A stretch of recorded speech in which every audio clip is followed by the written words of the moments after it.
2NUR FM News for our sponsor General Trades, professional roofing, maintenance and restoration. It's 8:30. Good morning. I'm Cecilia Connell with Hunter News. Former Newcastle MP Jodie McKay is backing the government's decision to cut heavy rail services to Newcastle, contrary to her party's position. While Labor strongly opposes the move, Ms McKay is vowing to stand by her long-time stance on the issue. It comes a day after opposition leader Luke Foley announced Ms McKay would become the party's planning spokesperson if elected in March. A Windale man is due to appear before Newcastle local court today, facing up to 27 charges related to alleged break-and-enters around Lake Macquarie.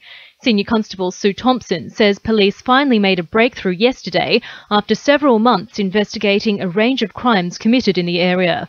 Following those investigations, police attached to the Lake Macquarie Special Operations and Detectives Office went to a home in Urtalla Crescent at Windale about 9:45. Now, police will allege a man was found hiding in the roof cavity. The 23-year-old was arrested and taken to Charlestown Police Station, where he was charged with 27 offences, including aggravated break-and-enter, goods in custody, dishonestly obtained benefit by deception, larceny and possess a prohibited drug.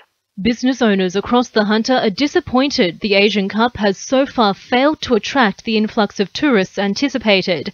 Many tour operators put on extra staff and services to meet the expected increase in demand, resulting from having the Japanese football team Samurai Blue staying in the region. The visit was earmarked to inject $3 million into the Cessnock economy while raising the region's international profile. Type 2 diabetics in the Hunter are being called upon to take part in a study trialling a supplement designed to reduce the risk of cognitive impairment associated with the disease. The University of Newcastle research team are leading the way in demonstrating how regular consumption of resveratrol, a naturally occurring nutrient, benefits brain circulation, often damaged by high sugar levels.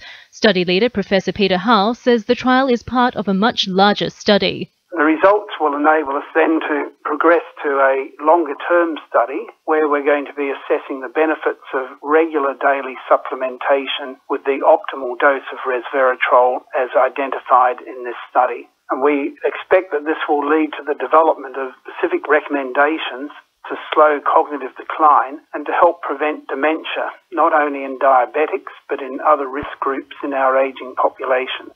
The Hunter has raised the weather records bar, with 2014 announced as the third hottest year in the region's history.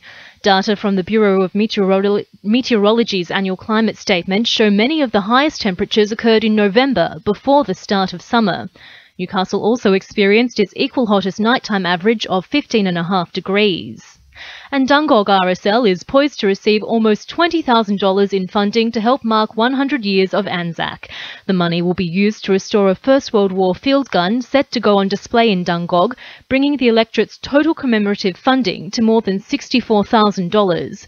Patterson MP Bob Baldwin says the government's efforts will leave a lasting legacy. This year, with our investment into the veteran community, into memorial upgrades and celebration of Anzac, it provides an ongoing legacy for generations to come to understand and perhaps comprehend the sacrifices that were made so that they as individuals can be free in our democratic society. Now with sport, Belinda de los Heros. Veteran Newcastle Knights forward David Fa'alongo is pushing to secure his playing future beyond 2015 after pulling out all the stops in yesterday's team training session. The 34-year-old is about to celebrate his 13th season as a full-time professional, but remains confident he has at least another year to give in the NRL and says he's willing to prove his stripes with game time in the New South Wales Cup. Knights coach Rick Stone insists he'll be relying on Fa'alongo's experience for impact, pace and fancy footwork. Maitland rookie rider Toby Price has proven to be on the right track in Argentina's Dakar Rally after cracking the coveted top 5 at the end of Stage 2. The debutant snared an impressive overall 5th placing in the motorcycle category on the back of the rally's furthest stretch, clocking in just 11 minutes 32 short of Spanish leader Juan Barreda Bort. And Lambton Jaffers left-back Michael Williams has made it a successful senior debut following his strong performance in the side's 7-0 Asian Cup practice match loss to Japan on Monday. That's sport. I'm Belinda de los Heros. 2NUR FM news time is 9:25.